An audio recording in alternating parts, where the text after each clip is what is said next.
Bismillahirrahmanirrahim. Assalamualaikum warahmatullahi wabarakatuh. Salah satu pahlawan nasional yang dikenal gigih melawan penjajah Belanda adalah Kapitan Patimura. Ia dijuluki Thomas Matulesi atau Thomas Matulesia. Sempat menjadi polemik karena belakangan sejarawan mengungkap nama asli Kapitan Patimura ialah Ahmad Lusi. Kapitan Patimura lahir di Hualoi, Seram Selatan, Maluku 8 Juni 1783 dan meninggal dunia di Ambon, Maluku 16 Desember 1817. Sobat Islam, sebelum melanjutkan videonya tekan subscribe dan loncengnya dulu ya untuk mendukung channel ini dan simak penjelasannya hingga selesai biar nggak salah paham.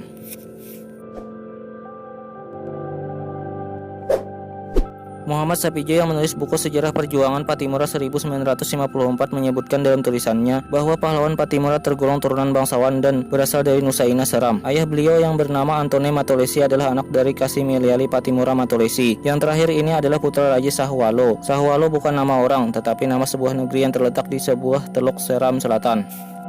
Namun sejarawan Mansur Suryanegara berpendapat lain dalam bukunya berjudul Api Sejarah 2009. Dalam buku itu, Mansur Suryanegara mengatakan bahwa nama asli Patimura adalah Ahmad Lusi atau dalam bahasa Maluku disebut sebagai Mat Lusi yang lahir di Hualoi, Seram Selatan.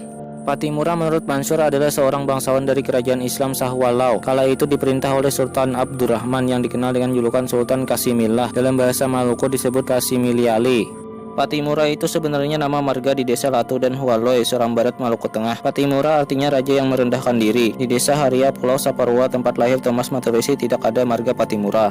Menurut Muhammad Sapije, ketika perang Patimura ada yang bernama Thomas, ialah Thomas Heha Nusa, bekas serdadu Inggris pada waktu itu. Dia berasal dari desa Titawai, Pulau Nusa Laut. Turunannya sampai saat ini ada di desa Hualoi. Thomas Heha Nusa seorang Kristen, waktu itu masuk Islam dan diganti nama menjadi Sinene Hiha Nusa.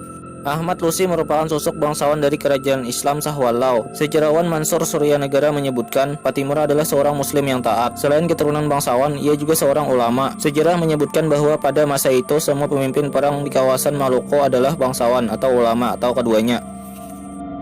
Lembaga dakwah Al-Hadith juga menyebutkan dalam artikelnya bahwa buku biografi Patimura versi pemerintah yang pertama kali terbit dinilai ada kejanggalan. Muhammad Sapije tidak menyebutkan Sahwalau itu adalah kesultanan. Kemudian ada kejanggalan yang menambahkan marga Patimura Matulesi. Padahal di negeri Sahwalau tidak ada marga Patimura atau Matulesi. Di sana hanya ada marga Kasimiliali yang leluhur mereka adalah Sultan Abdurrahman.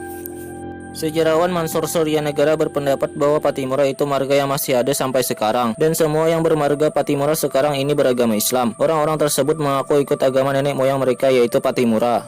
Masih menurut Mansur, mayoritas kerajaan-kerajaan di Maluku adalah kerajaan Islam. Di antaranya adalah kerajaan Ambon, Herat, dan Jailolo. Begitu banyaknya kerajaan sehingga orang Arab menyebut kawasan ini dengan Jaziratul Muluk atau negeri raja-raja. Sebutan ini kelak dikenal dengan Maluku. Perlawanan rakyat Maluku terhadap pemerintahan kolonial Hindia Belanda disebabkan beberapa hal. Pertama, adanya kekhawatiran rakyat akan timbulnya kembali ke kejaman pemerintah seperti yang pernah dilakukan pada masa pemerintahan POC. Kedua, Belanda menjalankan praktik-praktik lama yang dijalankan POC, yaitu monopoli perdagangan dan pelayaran hongi. Pelayaran hongi adalah polisi laut yang membabat pertanian hasil bumi yang tidak mau menjual kepada Belanda. Ketiga, rakyat dibebani berbagai kewajiban berat seperti kewajiban kerja, penyerahan ikan asin, dendeng, dan kopi. Akibat penderitaan itu, maka rakyat Maluku bangkit mengangkat senjata. Pada tahun 1817, perlawanan itu dikomandani oleh Kapitan Ahmad Lusi. Rakyat berhasil merebut benteng Dorset di Saparua. Bahkan residennya yang bernama Pandenberg terbunuh. Perlawanan meluas ke Ambon, Seram, dan tempat lainnya. Ketika Belanda mengerahkan pasukan untuk menumpas perlawanan rakyat Maluku, saat itu pula Belanda mendapat pukulan berat. Akhirnya Belanda meminta bantuan dari pasukan yang ada di Jakarta. Belanda pun semakin kuat dan perlawanan rakyat Maluku terdesak. Akhirnya Ahmad Lusi dan kawan-kawan ditangkap pasukan Belanda. Pada tanggal 16 Desember 1817, Ahmad Lusi dan kawan-kawannya menjalani hukuman dan syahid di tiang gantung. Nah, itulah sedikit biografi Kapitan Ahmad Lusi yang berhasil kami kutip. Terima kasih sudah menyimak hingga selesai. Jangan lupa like dan komennya ya teman-teman.